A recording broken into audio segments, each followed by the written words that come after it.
नमस्कार एंड जय हिंद। मैं दीपक पांडे आप सभी का परीक्षा मंथन के ऑफिशियल यूट्यूब चैनल पे स्वागत करता हूं, वेलकम करता हूं। जैसे कि पिछले क्लास में हम लोगों ने पार्ट 9 के बारे में देखा था। पार्ट 9 के अंतर्गत हम लोगों ने जो है लोकल गवर्नमेंट के अंतर्गत पंचायती राज का टॉपिक किया था। और पंचायती राज जो है आपको जो है ग्रामीण क्षेत्रों में या रूरल एरियाज में दिखाई देते हैं। उसके अंतर्गत हम लोगों ने 73rd कॉन्स्टिट्यूशनल अमेंडमेंट के बारे में देखा था। और उसके अलावा 11वीं शेड्यूल के बारे में या 11वीं अनुसूची के बारे में हम लोगों ने डिस्कस किया था। और उसके अंतर्गत जो है जो इम्पोर्टेंट कमेटीज़ थे, कमेटीज़ के बारे में भी डिस्कस किया था।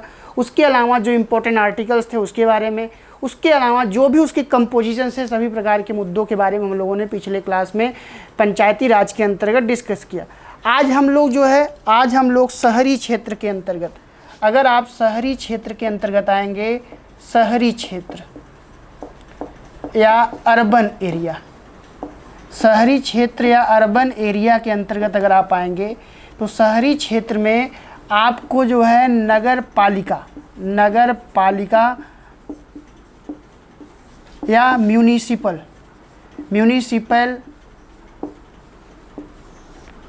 के बारे में हम लोग क्या करेंगे, बात करेंगे। अगर आप नगर पालिका के अंतर्गत आएंगे तो नगर पालिका के अंतर्गत हम लोग जो है आज पार्ट 9A या 9 का क, तो भाग 9 क के बारे में बात करेंगे। जबकि इससे पहले हम लोग भाग 9 के बारे में क्या कर रहे थे, बात कर रहे थे। तो भाग 9 क के अंतर्गत जो है नगर पालिका से संबंधित बातें करी गई है या शहरी प्रशासन के बारे में क्या किया गया है, बताया गया है।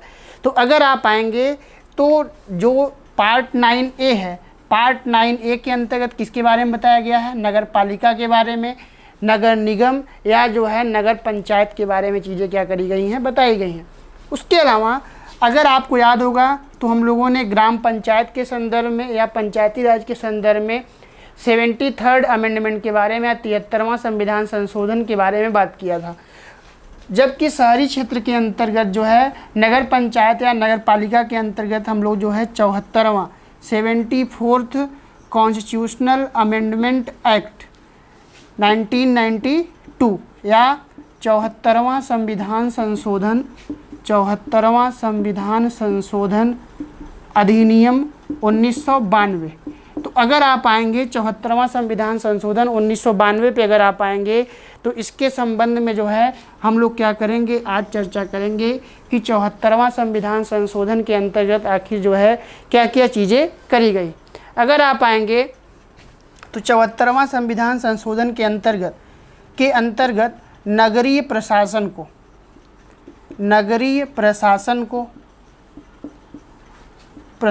को संवैधानिकता प्रदान किया गया। तो नगरीय जो प्रशासन था उस नगरीय प्रशासन को क्या किया गया, संवैधानिकता प्रदान किया गया। संवैधानिकता प्रदान किसमें किया गया, नगरीय प्रशासन को संवैधानिकता प्रदान किया गया। उसके अलावा अगर आप आएंगे तो 1 जून 1993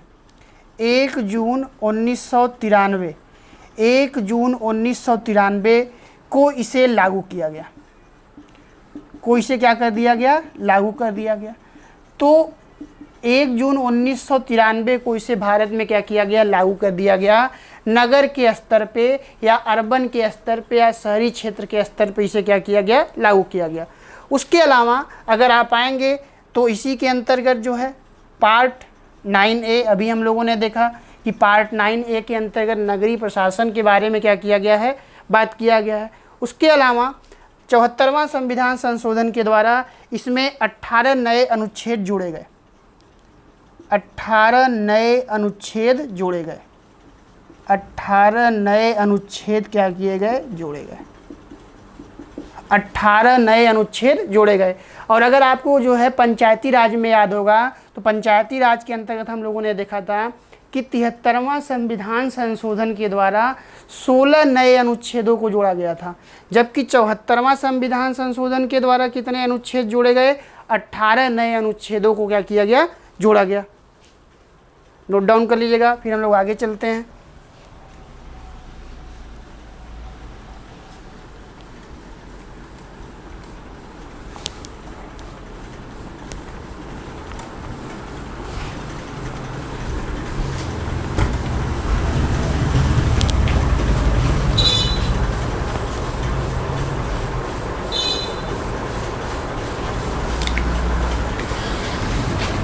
अगर आप जो है नगरीय प्रशासन के अंतर्गत आएंगे तो इसके अंतर्गत जो हम लोग आर्टिकल्स देखेंगे, आर्टिकल्स या अनुच्छेद, तो आर्टिकल्स या अनुच्छेद हम लोग देखेंगे 243 पी, 243 पी या हिंदी में त, 243 पी या हिंदी में त, 243 पी से लेकर 243 जेड जी, 243 जेड जी तक जो है नगरीय प्रशासन के बारे में क्या किया गया है, बताया गया है। तो नगरीय प्रशासन के बारे में हम लोग क्या करेंगे, देखेंगे कि जैसे वहाँ पे आप लोगों ने देखा था पंचायती राज के अंतर्गत उसके गठन के बारे में, उसके कंपोजिशंस के बारे में, वहाँ पे जो है हम लोगों ने स्टेट इलेक्शन कमीशन के बारे में देखा था।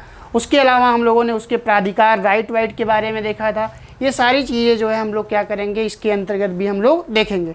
उसके अलावा अगर आप आएंगे तो इसी 74वां संविधान संशोधन के द्वारा जो है भारतीय संविधान में 12वीं अनुसूची जोड़ी गई, 12वीं अनुसूची जोड़ी गई, 12वीं अनुसूची जोड़ी गई। तो इस प्रकार अगर आप आएंगे 12 शेड्यूल को क्या किया गया, जोड़ा गया। और 12 शेड्यूल के अंतर्गत, 12 शेड्यूल के अंतर्गत किसको रखा गया, नगर पालिका के बारे में क्या किया गया, बात किया गया, नगर पालिका को रखा गया। उसके अलावा अगर आप आएंगे तो 12वीं अनुसूची के अंतर्गत, 12वीं अनुसूची के अंतर्गत कितने विषयों को रखा गया है, तो 18 सब्जेक्ट, 18 विषयों को क्या किया गया, शामिल किया गया। इन 18 विषयों को क्या किया जाएगा, 18 विषयों के अंतर्गत या 18 विषयों पर नियम और कानून जो है बनाने का अधिकार या उस पर डिसीजन लेने का अधिकार किसके पास होगा, तो नगर पालिका के पास होगा। जैसे अगर आपको याद होगा तो हम लोगों ने 11वीं अनुसूची देखा था और 11वीं अनुसूची के अंतर्गत 11 शेड्यूल के अंतर्गत हम लोगों ने देखा था कि वहाँ पे कितने पंचायती राज के बारे में बताया गया था और वहाँ पे 29 विषय थे, जबकि यहाँ 18 विषयों का क्या किया गया है, उल्लेख किया गया है। इस प्रकार अगर मोटे मोटे शब्दों में या मोटे मोटे अक्षर में अगर आप आएंगे तो यह देखेंगे कि 74वां संविधान संशोधन के द्वारा 12 शेड्यूल का बात किया गया, 12 शेड्यूल के अंतर्गत 18 सब्जेक्ट का बात किया गया। उसके अलावा इसमें जो है 18 नए आर्टिकल्स क्या करे गए, जोड़े गए। आर्टिकल 243 पी से आर्टिकल 243 जेड जी तक जो है बात की गई। तो इस प्रकार जो है हम लोग क्या करेंगे, आर्टिकल्स के बारे में बात करेंगे, जो जो इम्पोर्टेंट आर्टिकल्स हैं।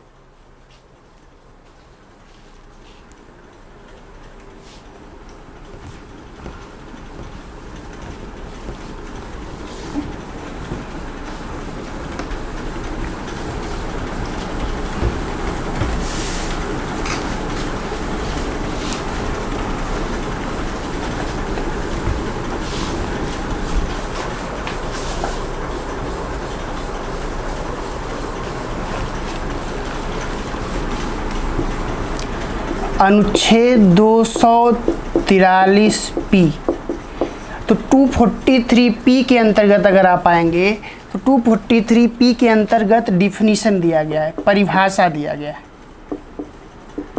क्या दिया गया है, डिफिनीशन दिया गया है, परिभाषा दिया गया है नगरीय प्रशासन के बारे में या म्यूनिसिपैलिटीज़ के बारे में। उसके अलावा अगर आप आएंगे अनुच्छेद या आर्टिकल 243 क्यू, तो 243 क्यू के अंतर्गत अगर आप आएंगे तो यहाँ पे कॉन्स्टिट्यूशन ऑफ म्यूनिसिपैलिटीज़ या नगर पालिका का गठन, नगर पालिका के गठन के बारे में क्या किया गया है, बताया गया है। कॉन्स्टिट्यूशन ऑफ म्यूनिसिपैलिटीज़ के बारे में क्या किया गया है, बताया गया है। अगर आप आएंगे तो यह नगर पालिका 3 तरीके से हो सकता है, 3 तरीके से हो सकता है। एक जो है नगर पंचायत हो सकता है, नगर पंचायत। दूसरा नगर पालिका और तीसरा नगर निगम। तो नगर पंचायत, नगर पालिका और नगर निगम। अगर नगर पंचायत के बारे में आप आएंगे तो नगर पंचायत ऐसा क्षेत्र होता है जब कोई गांव जो है धीरे धीरे शहरी क्षेत्र में जो है क्या होता है, परिवर्तित होता है, या किसी ग्रामीण क्षेत्र में शहरों की विशेषताएं दिखाई दे और उसको शहरी क्षेत्र के अंतर्गत शामिल कर लिया जाए तो उसको नगर पंचायत के अंतर्गत क्या करते हैं, शामिल करते हैं। तो नगर पंचायत में अगर आप आएंगे, ऐसे ग्रामीण क्षेत्र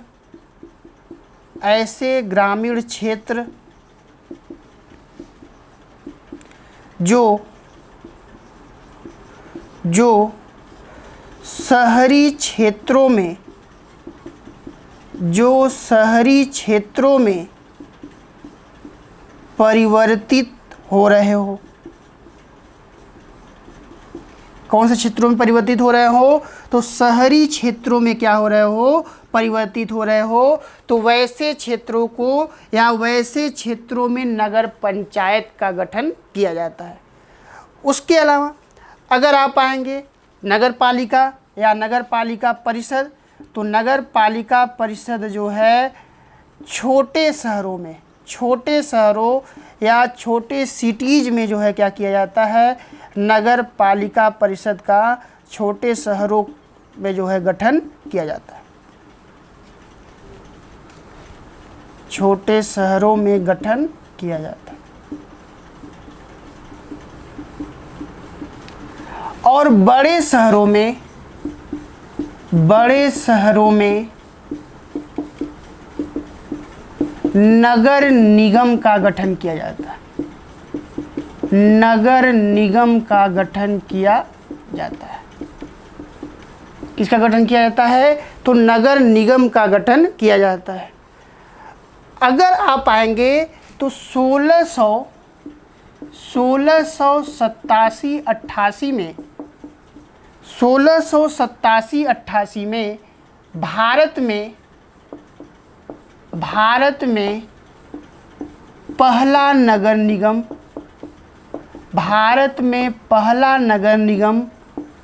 मद्रास में स्थापित किया गया।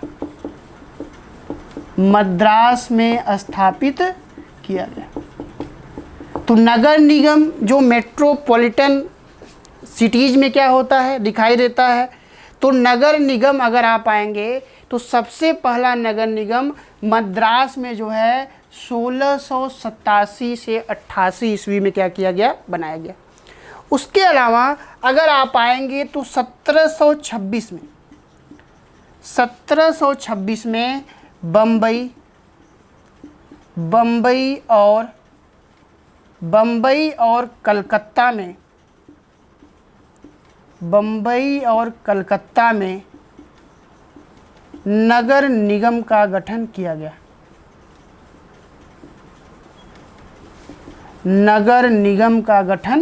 गया। तो इस प्रकार अगर आप आएंगे तो आर्टिकल 243 क्यू के अंतर्गत कॉन्स्टिट्यूशन ऑफ म्यूनिसिपैलिटीज़ के बारे में या नगर पालिका के गठन के बारे में बताया गया है। और नगर पालिका जो है 3 स्तरों पे क्या होता है, दिखाई देता है।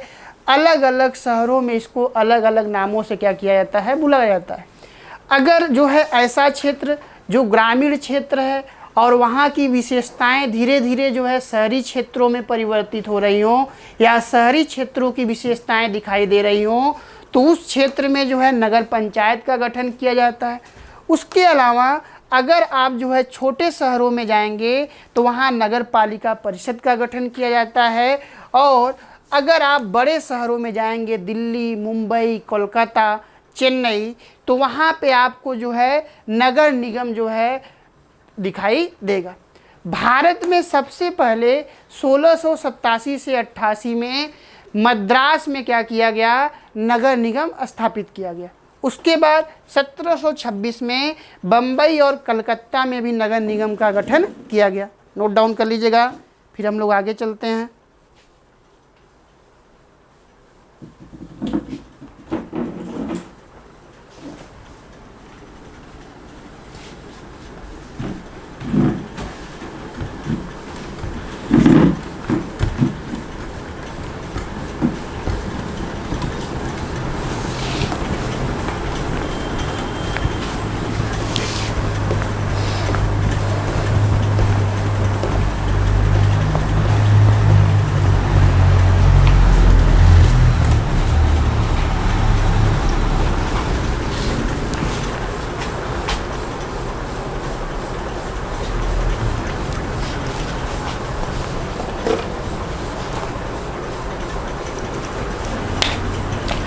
नोट करके एक पॉइंट लिख लीजिएगा।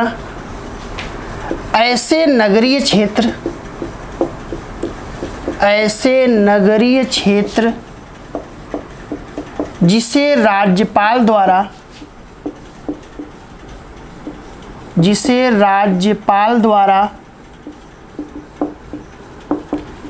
जिसे राज्यपाल द्वारा औद्योगिक नगरीय,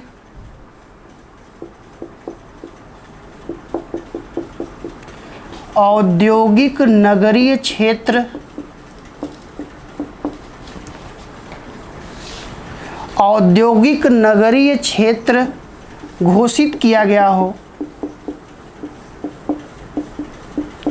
घोषित किया गया हो, राज्यपाल द्वारा औद्योगिक नगरीय क्षेत्र घोषित किया गया हो, वहाँ नगर पालिका का गठन नहीं किया जाएगा, वहाँ नगर पालिका का गठन नहीं होगा, नगर पालिका का गठन नहीं होगा।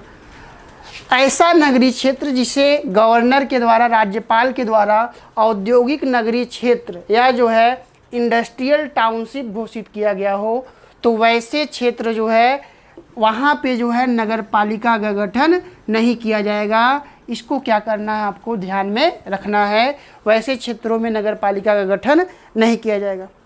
नेक्स्ट अगर आप आएंगे आर्टिकल 243 आर, आर्टिकल 243 आर या द, तो आर्टिकल 243 के अंतर्गत अगर आप आएंगे आर के अंतर्गत, तो कंपोजिशन ऑफ म्यूनिसिपैलिटीज या नगर पालिका की संरचना, कंपोजिशन ऑफ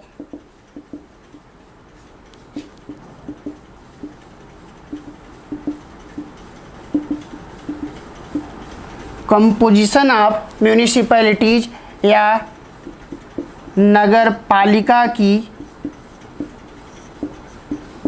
संरचना,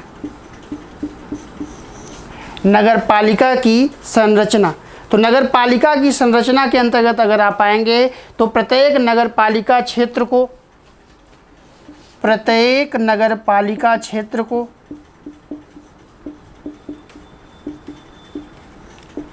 नगर पालिका क्षेत्र को प्रत्येक नगर पालिका क्षेत्र को प्रादेशिक निर्वाचन क्षेत्र में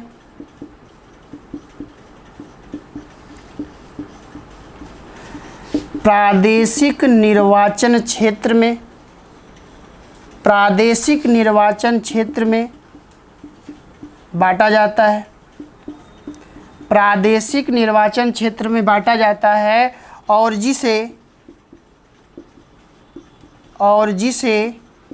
वार्ड कहते हैं, और जिसे वार्ड कहते हैं। तो अगर आप आएंगे तो नगर पालिका की संरचना के अंतर्गत या कंपोजिशन ऑफ म्यूनिसिपैलिटीज के अंतर्गत प्रत्येक नगर पालिका क्षेत्र को जो है प्रादेशिक निर्वाचन क्षेत्र में बांटा जाता है, जिसे वार्ड का नाम दिया जाता है, जिसे वार्ड कहते हैं। अगर आप आएंगे तो प्रत्येक वार्ड से जो है मेंबर चुने जाते हैं, और उन मेंबर को जो है हम लोग सभासद के नाम से जानते हैं। किसके नाम से जानते हैं? सभासद के नाम से जानते हैं वार्ड मेंबर को। उसके अलावा अगर आप आएंगे तो जो इनका इलेक्शन होता है या इनका निर्वाचन, तो इनका इलेक्शन या निर्वाचन जो है कैसे होता है? डायरेक्ट होता है या जो है प्रत्यक्ष होता है। इनका इलेक्शन या निर्वाचन जो है डायरेक्ट या जो है प्रत्यक्ष होता है। यह सारी बातें जो है कंपोजिशन ऑफ म्यूनिसिपैलिटीज़ के अंतर्गत क्या करी गई हैं, बताई गई हैं। तो प्रत्येक प्रादेशिक निर्वाचन क्षेत्र को वार्ड कहते हैं, और उस वार्ड से जो है वार्ड मेंबर चुने जाते हैं, जिसे हम लोग सभासद के नाम से जानते हैं। इनका इलेक्शन जो है जनता करती है, जनता के वोट के माध्यम से ये क्या करे जाते हैं, चुने जाते हैं।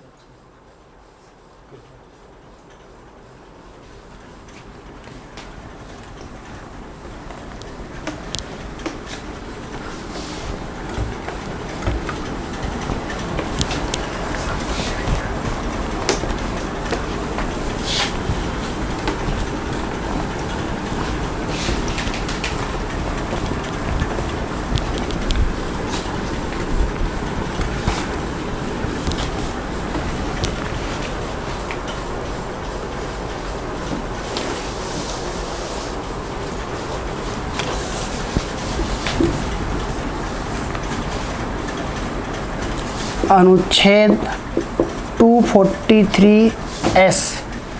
तो 243S के अंतर्गत अगर आप आएंगे तो वार्ड समितियों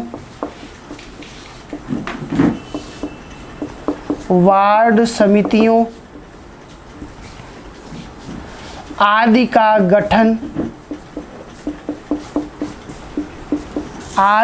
गठन एवं संरचना। तो अगर आप जो है वार्ड समितियों के कंपोजिशन एंड स्ट्रक्चर पे आएंगे, गठन एवं संरचना पे आएंगे, तो अगर ऐसे क्षेत्र जहाँ की जनसंख्या 3 लाख या उससे अधिक है, 3 लाख या उससे अधिक है, तो वहाँ पर कई वार्डों को मिलाकर वार्ड समिति बनाया जाता है। ऐसा क्षेत्र जहाँ की जनसंख्या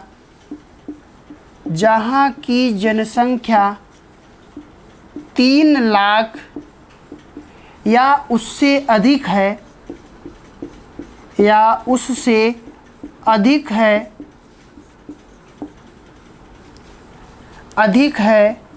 वहाँ के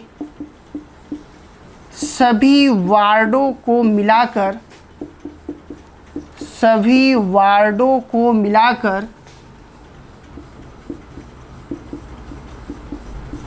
वार्ड समितियों का गठन किया जाता है।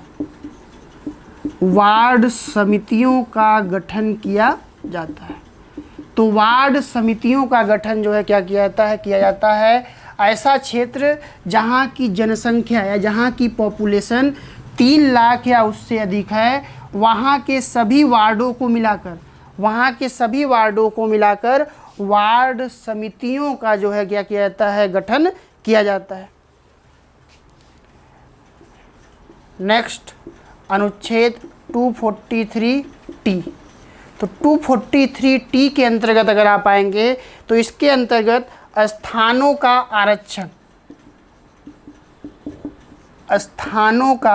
आरक्षण या रिजर्वेशन ऑफ सीट्स। तो रिजर्वेशन ऑफ सीट्स या आरक्षण के अंतर्गत अगर आप आएंगे तो SC, ST एंड ओमेन, तो अनुसूचित जाति, अनुसूचित जनजाति और महिलाओं के लिए जो है रिजर्वेशन की बात अनुच्छेद 243T के अंतर्गत करी गई है नगर पालिका में। उसके अलावा अगर आप आएंगे तो महिलाओं के लिए कुल सीट का, टोटल सीट का या कुल सीट का 1/3 सीट रिजर्व होना चाहिए, रिजर्व या आरक्षित होना चाहिए। तो इस प्रकार अनुच्छेद 243S या 243S के अंतर्गत वार्ड समितियों के बारे में हम लोगों ने देखा कि ऐसा क्षेत्र या ऐसा स्थान जहाँ की जनसंख्या 3 लाख या उससे अधिक हो, तो वहाँ के सभी वार्डों को मिलाकर वार्ड समितियों का गठन किया जाता है। उसके अलावा 243T के अंतर्गत स्थानों का आरक्षण या जो है रिजर्वेशन के बारे में हम लोगों ने देखा। यह स्पेशली जो रिजर्वेशन का बात किया गया है यह SC, ST, ओमेन या अनुसूचित जाति, अनुसूचित जनजाति और महिलाओं के लिए जो है रिजर्वेशन की बात की गई है। नेक्स्ट चलते हैं हम लोग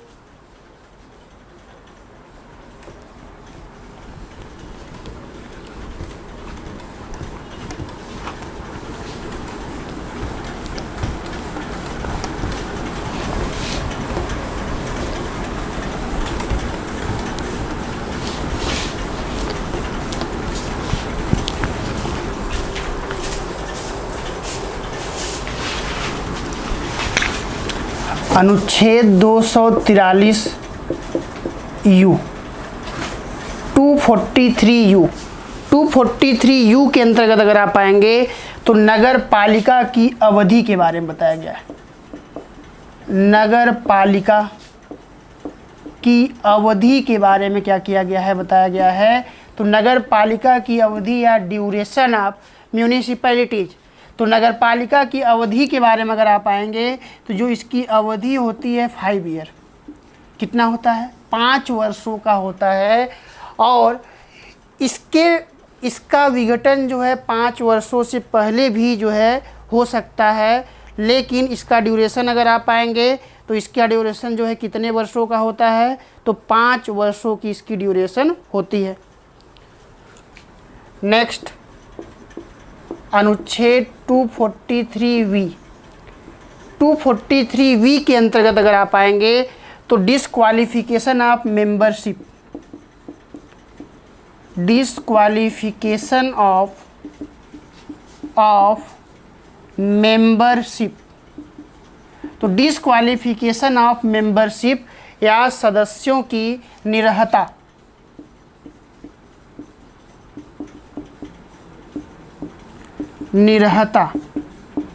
तो अगर सदस्यों की निरहताओं के बारे में अगर आप आएंगे या डिसक्वालिफिकेशन ऑफ मेंबरशिप के बारे में आएंगे नगर पालिकाओं के मेंबर, तो उनके डिसक्वालिफिकेशन के बारे में आर्टिकल 243V में क्या किया गया है, बताया गया है। मान लीजिए कोई ऐसा व्यक्ति है जिस पर जो है केस चल रहा हो और वह पूरी तरीके से उसको सजा भी हो गया हो, तो ऐसे संदर्भ में जो है उसका मेंबरशिप क्या किया जा सकता है, समाप्त किया जा सकता है। उसके अलावा वह इलेक्शन के लिए जो भी योग्यताएं हैं, जो भी क्वालिफ़िकेशन है, अगर उस क्वालिफ़िकेशन को फुलफ़िल नहीं करता हो तो वैसे संदर्भ में उसके मेंबरशिप को डिसक्वालीफाई किया जा सकता है। उसके अलावा नेक्स्ट अनुच्छेद है 243W, तो 243W के अंतर्गत अगर आप आएंगे तो 243W के अंतर्गत नगर पालिकाओं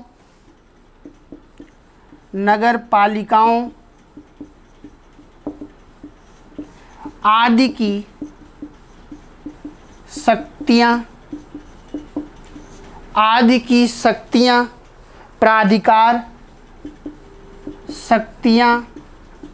प्राधिकार और उत्तरदायित्व,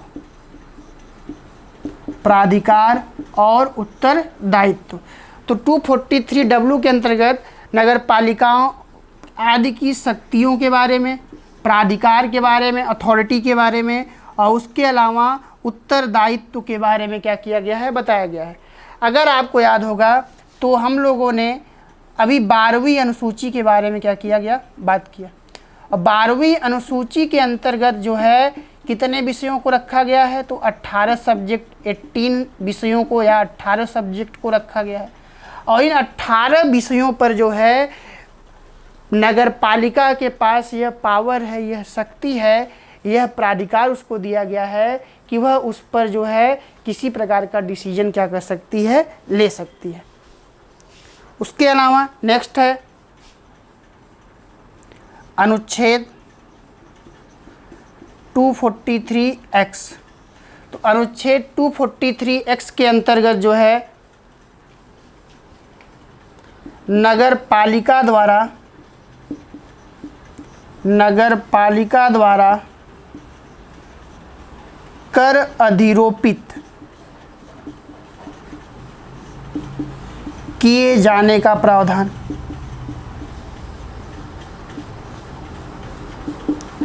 तो आर्टिकल 243X के अंतर्गत नगर पालिका अपने क्षेत्र के अंतर्गत किसी भी मुद्दे पर करों को क्या कर सकती है, इम्पोज कर सकती है, लगा सकती है, और वैसे करों को जो है उनसे वसूली करके इकट्ठा भी कर सकती है। तो यह बात आर्टिकल 243X के अंतर्गत क्या करी गई है, बताई गई है।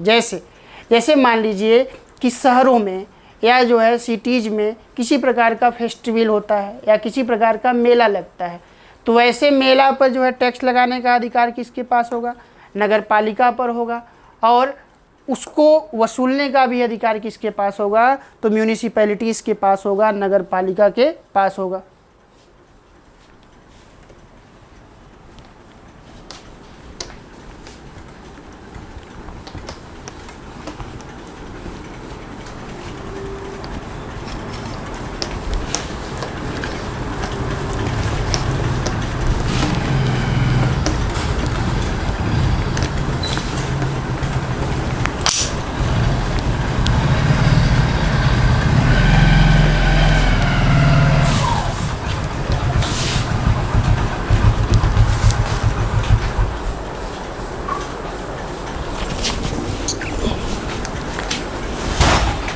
नेक्स्ट अनुच्छेद 243Y। तो 243Y के अंतर्गत अगर आप आएंगे तो यहाँ पे जो है स्टेट इलेक्शन कमीशन के बारे में बताया गया है। स्टेट इलेक्शन कमीशन या राज्य निर्वाचन आयोग।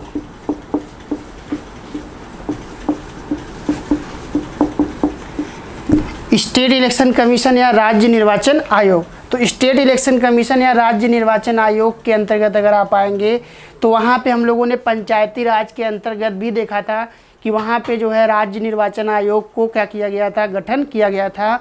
उसी तरीके से नगर पालिका के लिए भी जो है या नगर निगम या नगर पंचायत के लिए जो है राज्य निर्वाचन आयोग क्या किया जाता है, बनाया जाता है, जिससे उनके इलेक्शन को जो है क्या किया जा सके, कंडक्ट कराया जा सके। तो इसको जो है इसका गठन कौन करता है, तो इसका गठन जो है गवर्नर के द्वारा या राज्यपाल के द्वारा किया जाता है। गवर्नर या राज्यपाल के द्वारा किया जाता है। तो इस प्रकार आर्टिकल 243Y के अंतर्गत जो है राज्य निर्वाचन आयोग का बात किया गया है। वहाँ पे हम लोगों ने देखा था और थोड़ा बहुत जो है केंद्र के इलेक्शन कमीशन के बारे में भी हम लोगों ने क्या किया था, डिस्कस किया था। नेक्स्ट आएंगे तो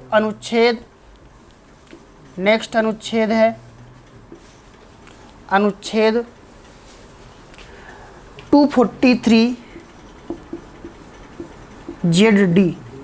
तो अगर 243ZD के अंतर्गत अगर आप आएंगे या अनुच्छेद 243ZD के अंतर्गत आएंगे तो वहाँ पे जिला योजना समिति के बारे में बताया गया है। जिला योजना समिति, जिला योजना समिति, जिला योजना समिति का गठन राज्य विधानमंडल के द्वारा किया जाएगा। राज्य विधानमंडल के द्वारा किया जाएगा। राज्य विधानमंडल के द्वारा किया जाएगा। जिला योजना समिति का गठन किसके द्वारा किया जाएगा, राज्य विधानमंडल के द्वारा किया जाएगा या स्टेट लेजिस्लेटिव के द्वारा किया जाएगा। उसके अलावा जिला स्तर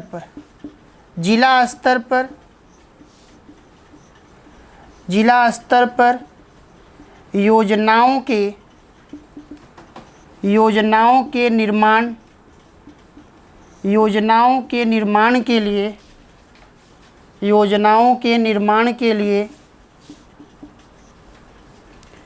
जिला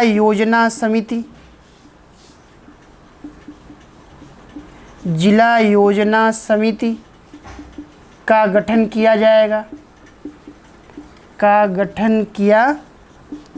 जाएगा।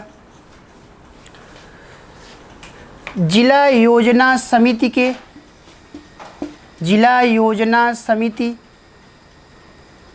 की संरचना, कार्य, इनके सदस्यों के निर्वाचन का तरीका,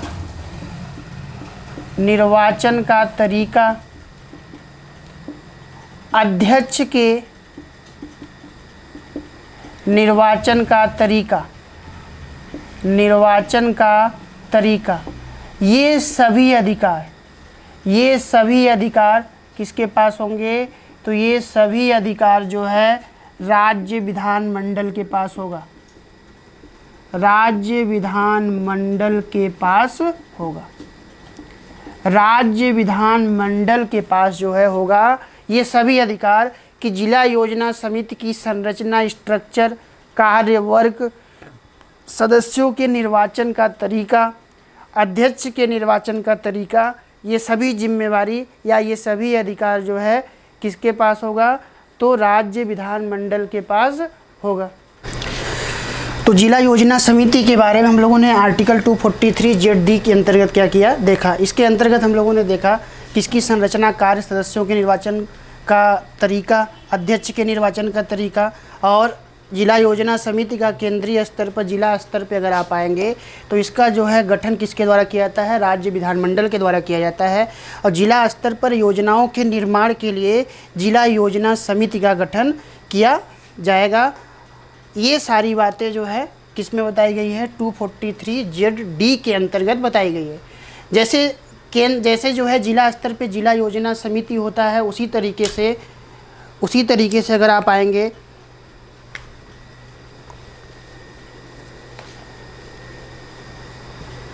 उसी तरीके से महानगरीय योजना समिति होता है।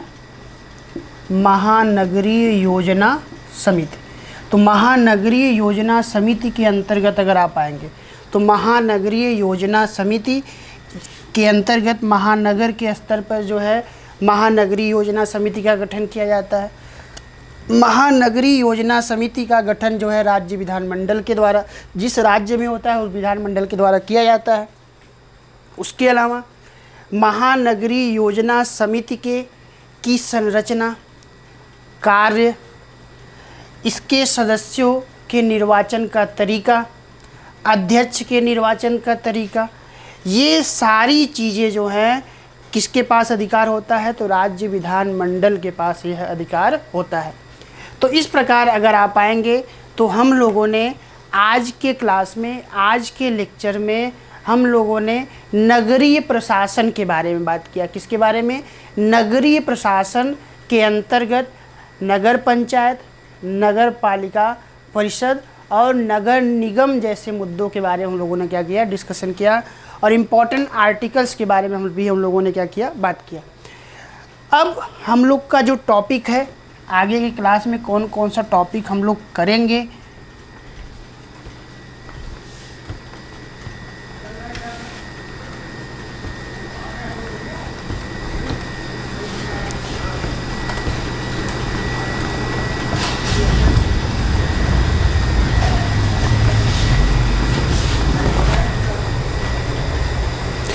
अगर आएंगे तो नेक्स्ट हम लोग करेंगे पार्ट 9B। पार्ट 9B या भाग 9B। तो पार्ट 9B के अंतर्गत या भाग 9ख के अंतर्गत अगर आप आएंगे तो सहकारी समितियों के बारे में बताया गया है। सहकारी समितियों के बारे में क्या किया गया है? बताया गया है। कोऑपरेटिव कमेटीज के बारे में बताया गया है। सहकारी समितियों के बारे में, कोऑपरेटिव कमेटीज के बारे में क्या किया गया है? बताया गया है। तो सहकारी समितियों के बारे में हम लोग क्या करेंगे? बात करेंगे। उसके अलावा सहकारी समितियों के अलावा हम लोग जो है देखेंगे आपातकाल। आपातकाल का टॉपिक करेंगे। तो आपातकाल या इमरजेंसी के अंतर्गत अगर आप आएंगे तो आपको 3 प्रकार का आपातकाल दिखाई देगा। 3 प्रकार का आपातकाल जो भारतीय संविधान में क्या किया गया है? बताया गया है इमरजेंसी के बारे में। ये 3 इमरजेंसी कौन कौन से हैं? अगर आप आएंगे तो आर्टिकल 352, अनुच्छेद 352। तो अनुच्छेद 352 एक इमरजेंसी है। दूसरा इमरजेंसी है आर्टिकल 356, अनुच्छेद 356 जो है इमरजेंसी है। और तीसरा है अनुच्छेद 360, आर्टिकल 360। तो अनुच्छेद 360 भी एक प्रकार का क्या है? इमरजेंसी है। तो 352 के अंतर्गत राष्ट्रीय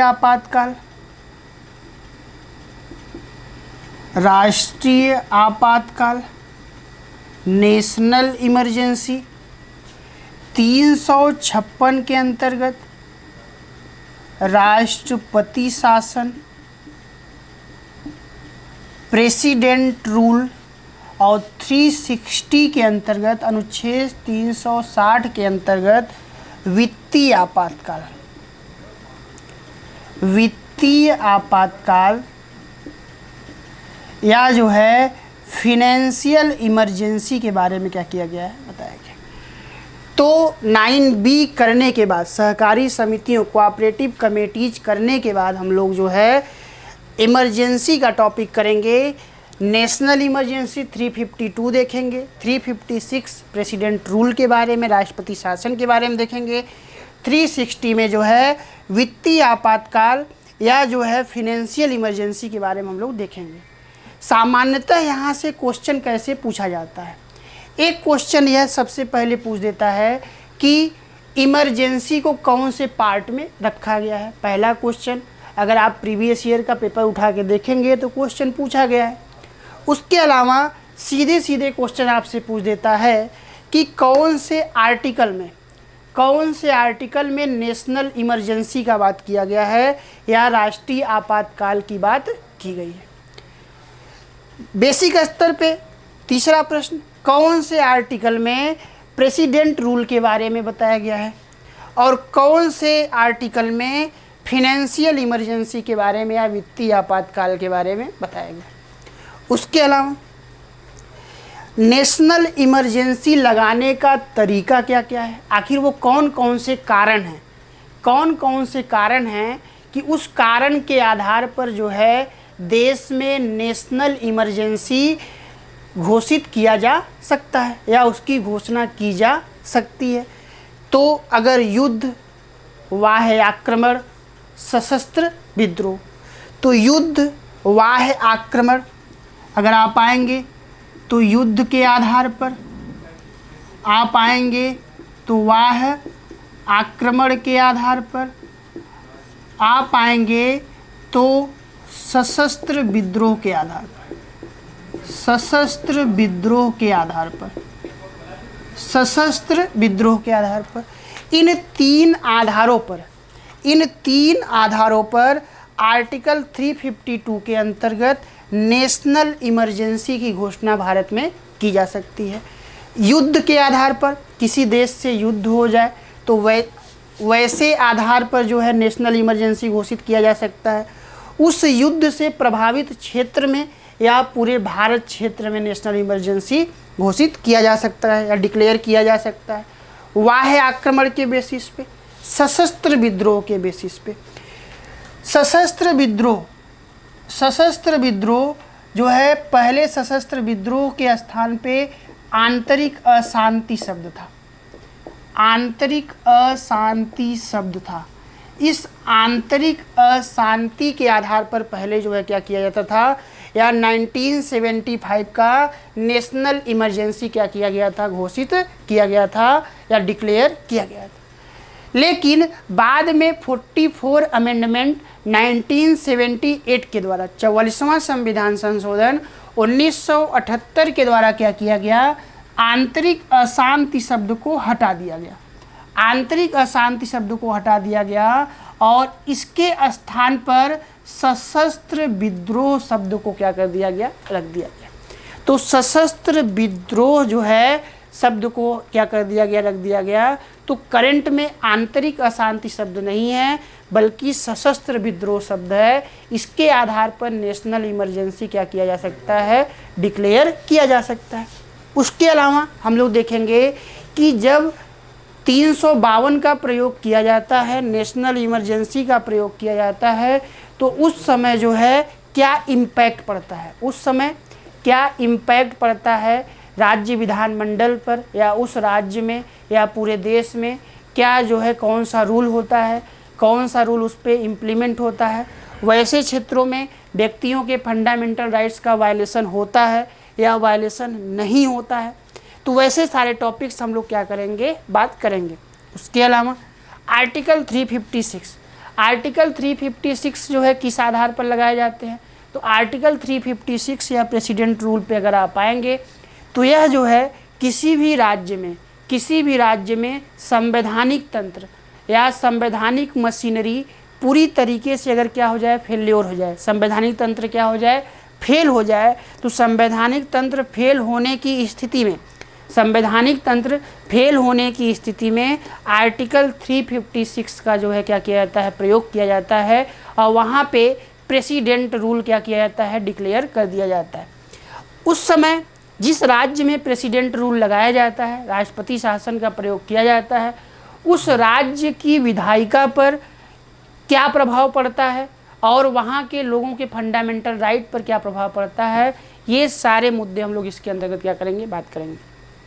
360 आर्टिकल 360 के अंतर्गत वित्तीय आपातकाल या फिनेंशियल इमरजेंसी का बात किया गया है।